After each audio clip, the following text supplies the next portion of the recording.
First of all, I'm not sure why they got this box for me to stand on.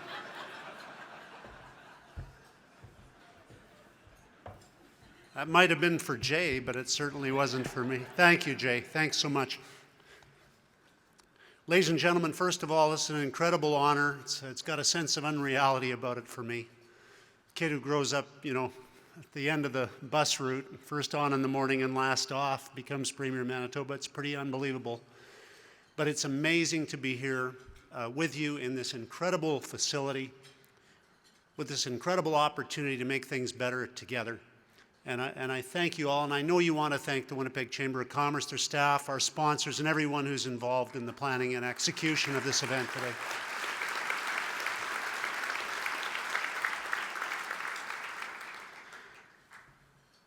So go back in time with me. Let's go back 200 years ago from pick election day this spring.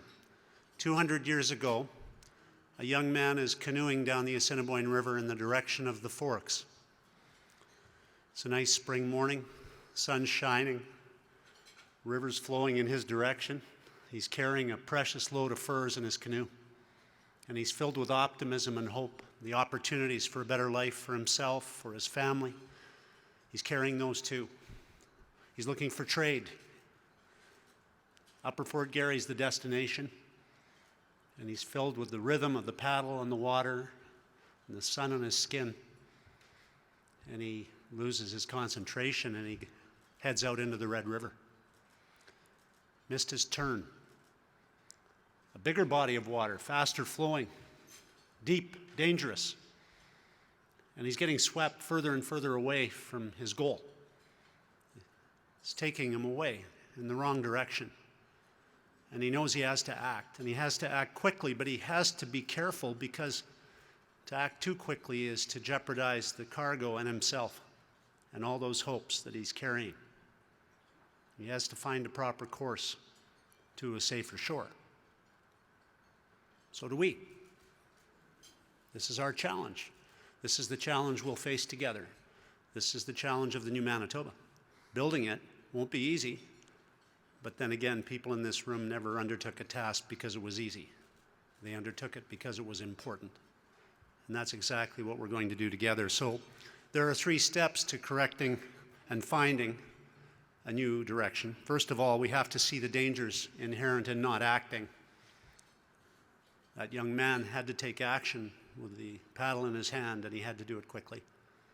We have to do the same. We have to see the dangers of growing deficits. They're structural in nature. They've been growing for some time. Our credit rating has been downgraded here not once, but twice in the last few years. And this is a challenge, and we have to face it together. It's schools we can't build. It's happy money lenders in Toronto, granted, but it doesn't build us hospitals. It doesn't help us upgrade the social services that we need to help serve the people who need our help. Despite some of the highest spending per capita of any government in Canada, we have record wait times in the justice system, which has been reported on just the last few weeks, in childcare, in terms of finding childcare, in terms of hospital waits, in terms of emergency waits. We have persistent poverty too. We have crime, which is above national averages, and violent crime in particular against women. We have low educational outcomes. These are service challenges. There are dangers in believing that the status quo is acceptable when it is not. And in the economy, we have had growing tax burdens, the fastest growing increasing tax burdens of any Canadian province in the last half decade, growing regulatory burdens as well, net out migration, which puts us first in Canada on losing people from our province, an important issue as we have labor demands going forward that are exceptional, and growing infrastructure deficits in areas like social housing, emergency services, water-related capacity improvements. So much so that the Employers' Council report of earlier this year, in its evaluation of 23 different categories, positioned us as last or second last of all provinces in 18 of 23 categories. Yet after our throne speech, we had news releases going out from some who should know better, saying that we were inventing a problem and that there was no reason to worry and that everything was fine. Reminds me of an album I really liked by Supertramp 40 years ago called Crisis, What Crisis? Anybody remember Supertramp? Yeah, good group. They pictured smokestacks on the cover of that album, spewing pollution into the air, and really it was a provocative album for its time. Wouldn't it have been better if 40 years ago we had begun to address the challenges of climate change? Do we have to wait 40 years to address the need to turn the canoe now?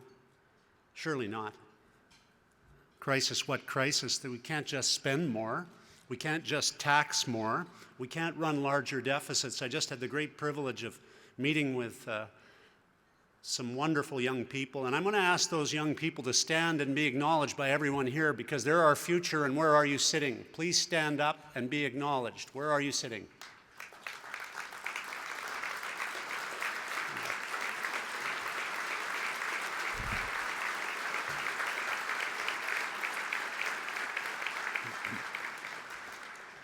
That's our future, and based on my little sample this morning of an hour or so with these young people, it's in great hands. We had a wonderful exchange and some provocative questions were asked. But who here would organize a lavish banquet for their friends and then hand the bill to the baby in the high chair after? And so we cannot continue the way we've been going. So what do? Carve a new course, carve a new direction. After a decade of debt, fix the finances. After a decade of decay, repair the services. After a decade of decline, rebuild the economy. So today, I have the great opportunity to give you my half-year progress report. Let's start with fixing the finances. In our first budget, we raised the basic personal exemption more than had been raised in years. We took thousands of Manitobans off the tax rolls who are in low-income categories and need the money more than the government should. We took tens of millions of dollars and away from the cabinet table and put them on the kitchen tables of Manitobans. We believe that the start of fixing our finances is understanding that we have to fix the finances of the people of our province, first and foremost, as they build our economy. We eliminated bracket creep, the nefarious way that some governments like to sneak a little more money from you by not indexing tax brackets to inflation. We began an exercise in trimming the top of government. John Chrétien engaged in an exercise a number of years ago as a result of the Canadian government's rowing team being last year after year after year. He called in Paul Martin and he said, "Paul, there's something wrong here. We're always last in this international rowing competition. Can you report back as to why?" Paul reported back a few days later and said, "You know, John, I found the solution. Every other government civil service rowing team has 8 people rowing and 1 person calling the stroke, and we have 8 people calling the stroke and 1 person rowing." It's like the Selkirk Water Tower. It's too big at the top, right? You can't fail to understand that the pressures within public service are not the same as in the private sector. In the private sector, you squish down your organization to the front because that's where the customer is. Peter Drucker, the Harvard Business Review, the business guru for a lot of people in this world, said that was the critical way to do things because A, you can't compete if you don't, and B, the customer is all that matters. Flattening management is the way to show respect for not only the customer and the person who needs the service, it's the way to show respect for every single person within your organization. The front line of government is where the services are delivered, and the frontline people of government have demonstrated to me that they have great ideas. We just launched a very ambitious pre-budget consultation exercise.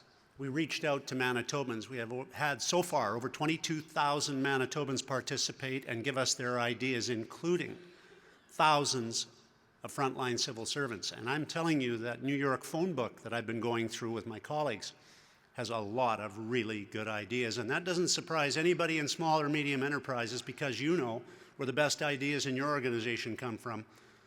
And it's not your capital unless you describe your capital as your people.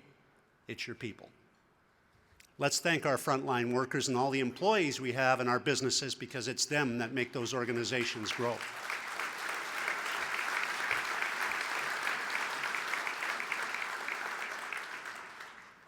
With that in mind, and that New York phone book of advice we've got, along with the advice from KPMG, who won the contract to review our government organizations, we've established a performance review advisory team. 5 Manitobans have agreed to serve in that role. I will give you their names now and ask you to, and fail in doing so, ask you to hold your applause until we get to all 5 names. And their names are Ardith Sigurdsson, a 30-year nurse from Gimli; Michael Sykes, a career civil servant who makes his home now in Selkirk but has worked in various parts of the province; Joanne Sullivan, a community volunteer and activist and mother; David Angus, some of you may remember that name, David Angus; and Janice McKinnon, who I believe are with us today. I'd ask any of those folks who are here today to please stand and be acknowledged, if they would. Thank you, Dave.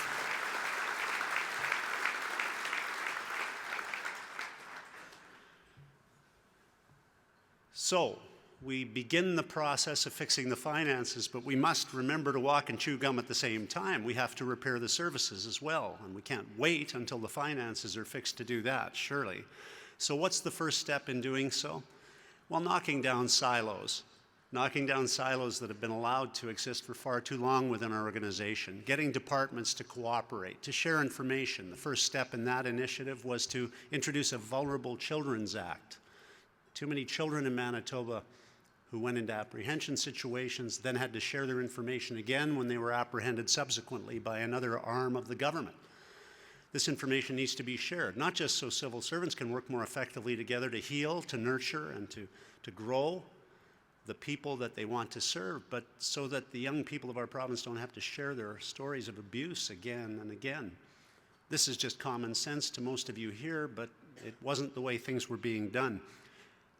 In addition, it's early days, but we have begun the process of reducing our ambulance fees, which are the highest in Canada. We have also begun the process of reducing our emergency wait times, the longest in Canada. We have established and launched a sustainable healthcare review and wait times task force and are excited to evaluate those results. We have a plan we'll initiate this year to double the funding for post-secondary education, for bursaries and scholarships. I myself would not have been able to get through university without the support of a scholarship I received from my old union, the Manitoba Teachers Society, and I will forever be grateful to that. I know that the barriers for young people cannot be made larger if they are going to find their potential in our province, and they must. We have begun the process of eliminating other overlap and duplication within our organizations. For example, we had established for some years a separate road building authority called the East Side Road Authority. $500 million and 7 years later, 50 miles of road had been completed. We think we can do that better by having the people who, who build roads in our province build those roads as well.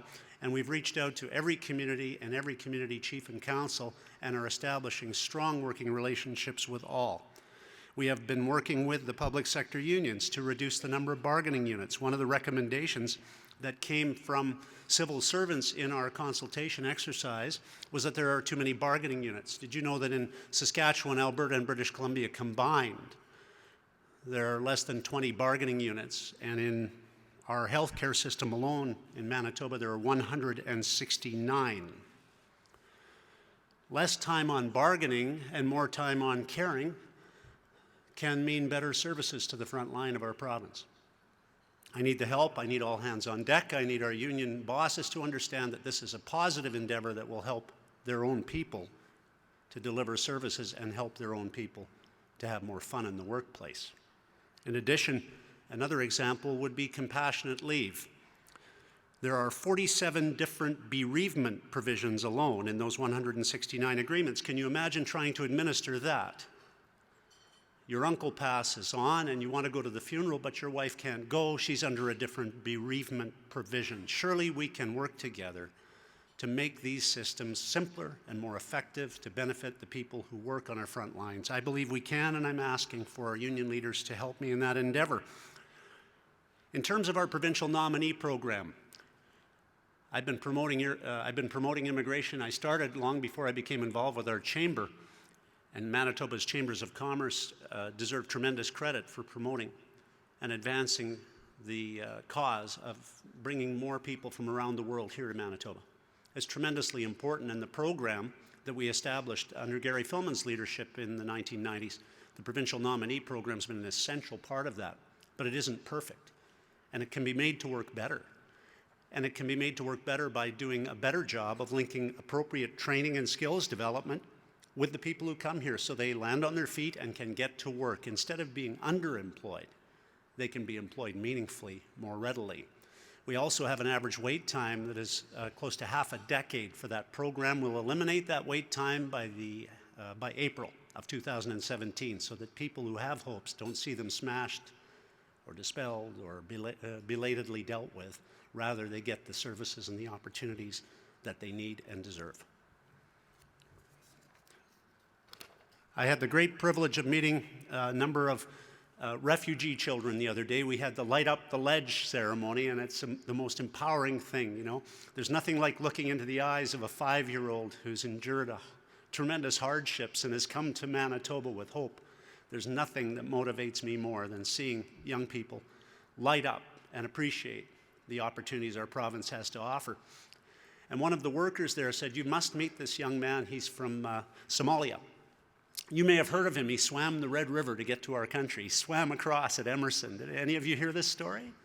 Yeah. I said, "You are a brave young man." He said, "I am not brave." I said, "How do you mean you're not brave?" "I am a very, very good swimmer."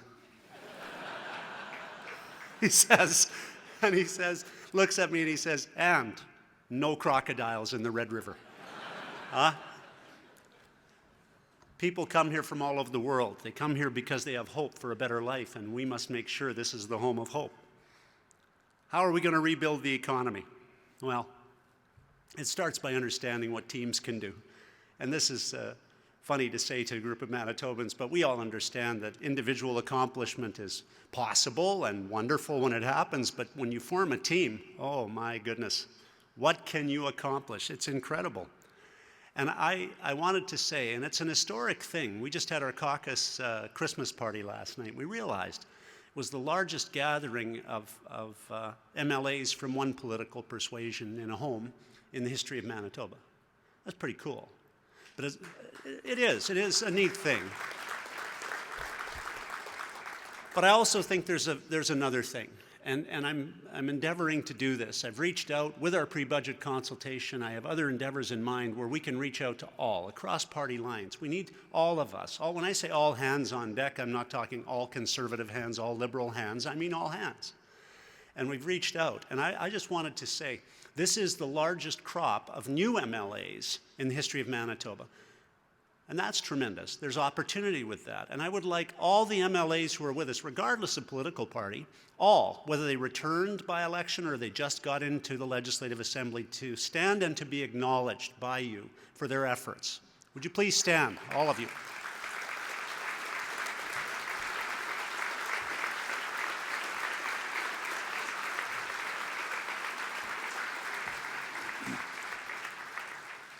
And I will mention to the Conservative MLAs that are here, that's not how you network, sitting together at the same table.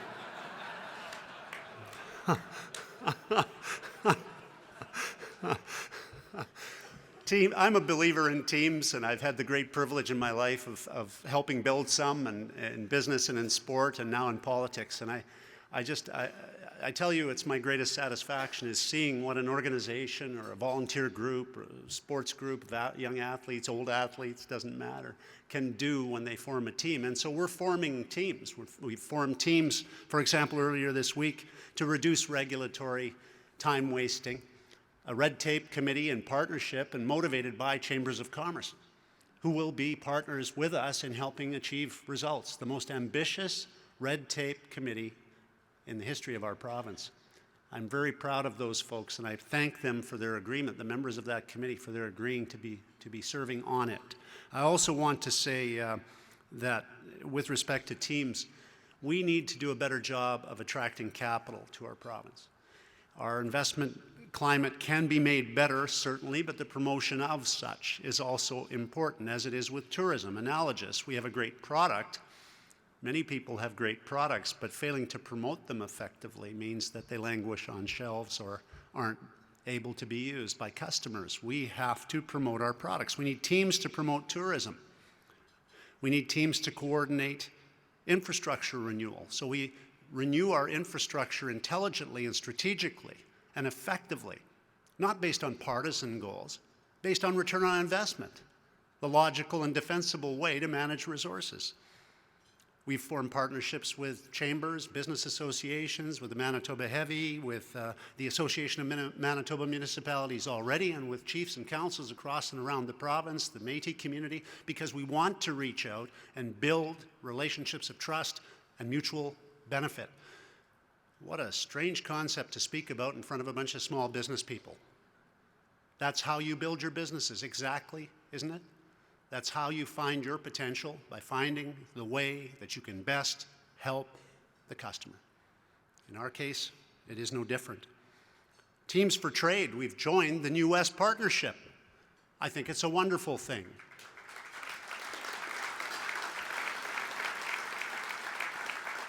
We have taken the most ambitious position in respect of reducing interprovincial barriers to trade nationally as well. We have removed the exceptions from our bargaining position. We are leading the way in fighting for these barriers to come down. It is long overdue. It is bizarre that you can do business more easily between Moose Jaw and Berlin than you can between New Brunswick and Alberta. It makes no sense. And we need to fight for these barriers to come down, and we will.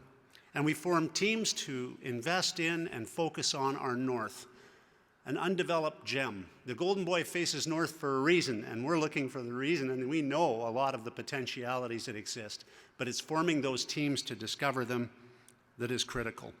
We've taken different approaches than have been taken in the past. We believe in a hand up more than a hand out. In 4 weeks, working with the community and the labor unions and workers in the PAW, we found a solution that we believe will be sustainable to keep jobs there and grow the industry there. That wasn't achieved in a decade with $20 million of subsidies. We take a different approach. We believe this approach can work better going forward. I am pleased today to announce the appointment of the Premier's Enterprise Team.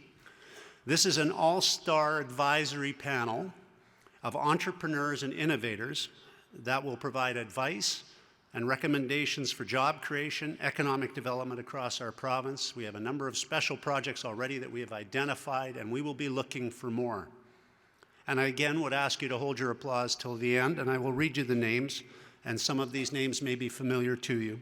Sean McCormick, Rennie Peru, Jerry Price, John Heimbecker, Paul Mann, Edward Kennedy, Wadood Ibrahim, Fiona Webster Morant, Barbara Bowes, Maureen Prendeville, Ashley Everett, and our Vice Chair, Barb Gamey, and our Chair, Hartley Richardson. Would you applaud these folks, please?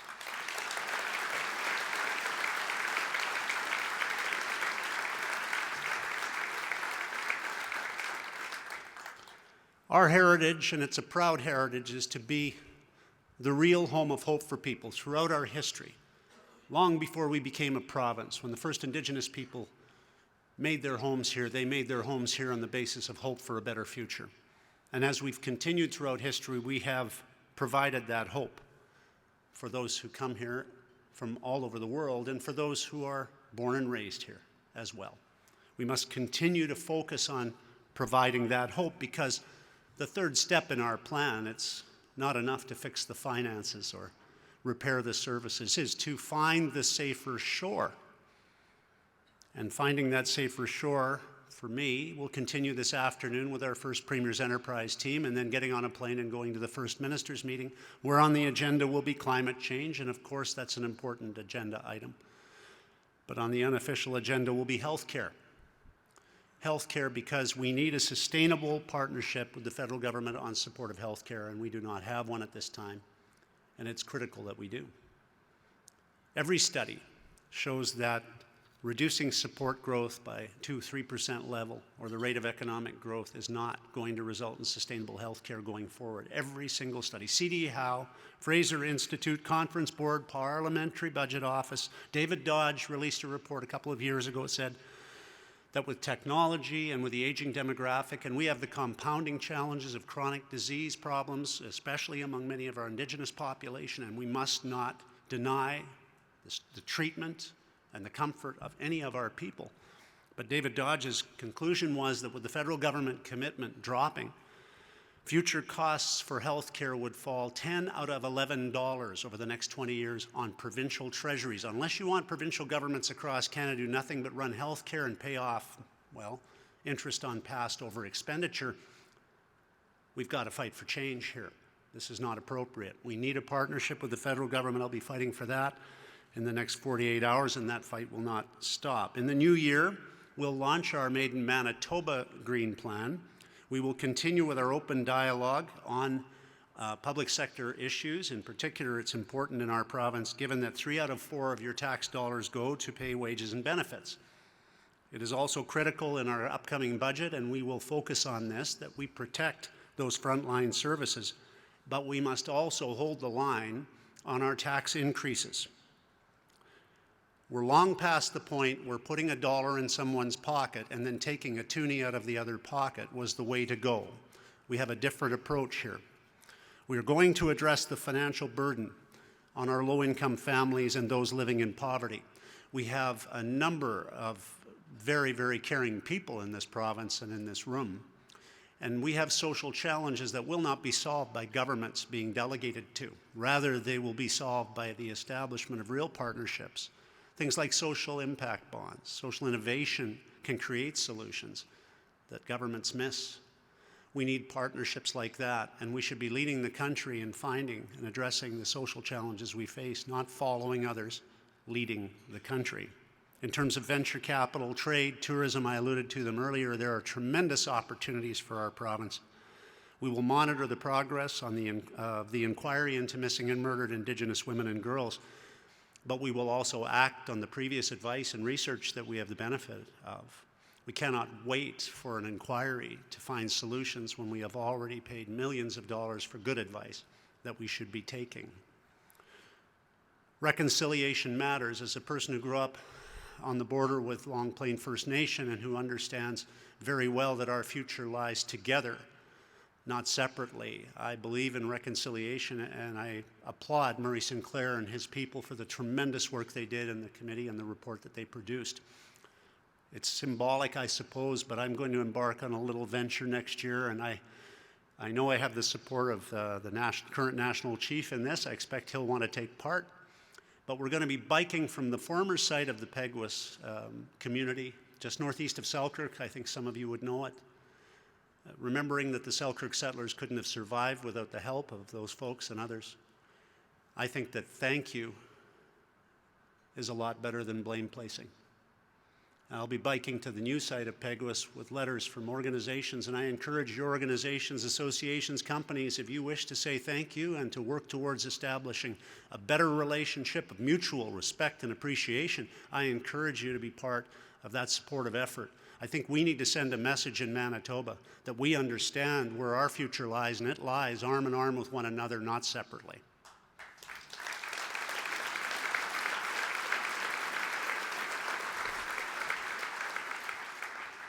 In 2017, we have a tremendous event upcoming. We're going to be hosting the Canada Games. This is the largest sporting event, second only in the history of our beautiful province to when we hosted the Pan Am Games in 1999. They need 6,000 volunteers, and their contact number is, I see a few people getting the phones out, 204-228-1085. That's the volunteer line. Wob, I see you there. Attaboy, we're going. This is tremendous. This will be a wonderful event, and talk about high hopes. These young people know this Canada Games is the threshold to representing their country at the Olympics, and this is the next step for them. Be there, be part of it, and volunteer. Next year we'll celebrate in conjunction with that, of course, our nation's 150th birthday, and I know there are celebrations planned all over the province and country. Manitoba is Canada's home of hope.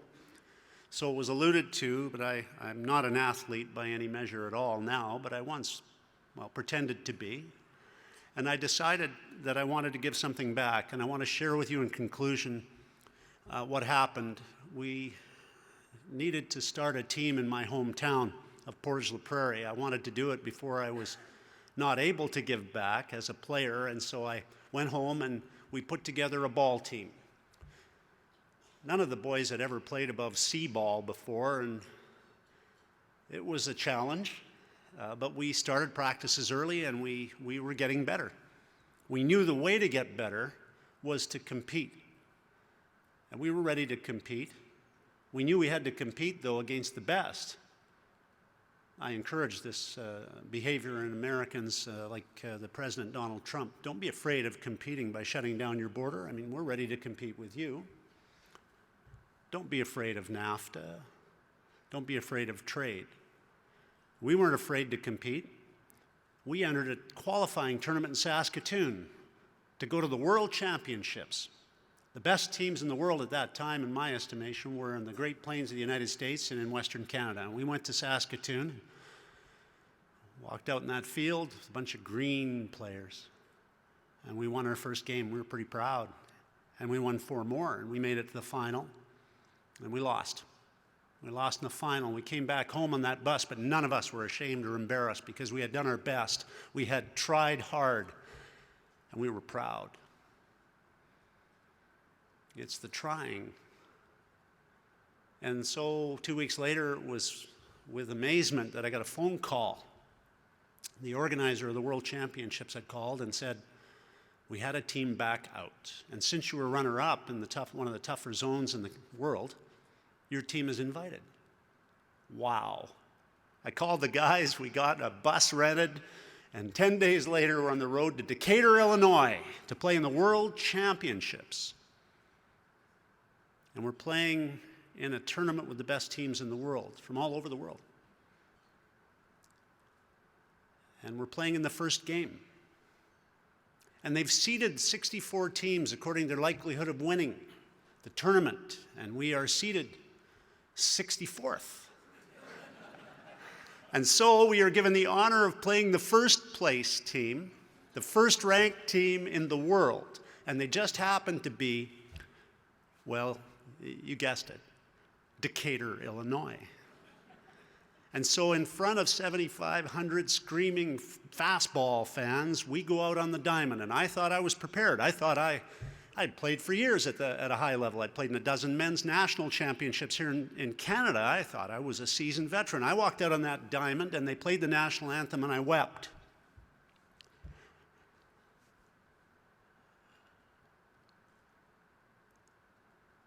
And I looked around, and every man on that team was weeping with me. We were so proud to represent our province and our country.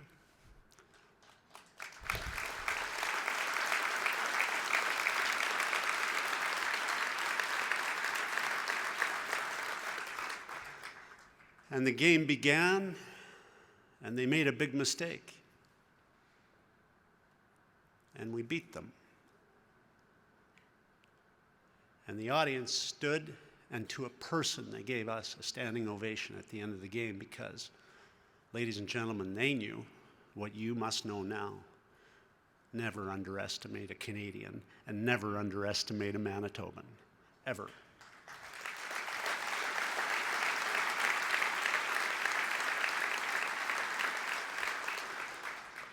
We have, in times of great conflict, punched above our weight. In times when we were needed, we have always done that. In the First War, we led this country in people who stepped up and enlisted and put their lives on the line. We did it again in the Second War. We did it in the Korean conflict, too. We lead the country in volunteering. No one does that better than us.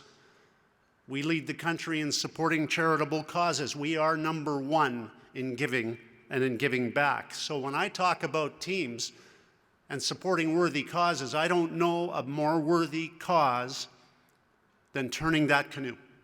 I don't know a better thing for us to engage in than supporting the worthy cause of finding a safer shore, not only for ourselves and our families, but for all of those who come after us and for all of those who continue to come here from all over our planet to make this their home. We will fix the finances together. We will repair the services together. We will rebuild the economy together. I need you to help. All hands on deck. This is our focus. This is our commitment. This is our responsibility. Grab a paddle. Learn the J-stroke. Form a flotilla. Carve a new path together. In 4 years, we will be Canada's most improved province, and in 8 years, people all over the world will look at us and say, that was the Manitoba miracle. Thank you.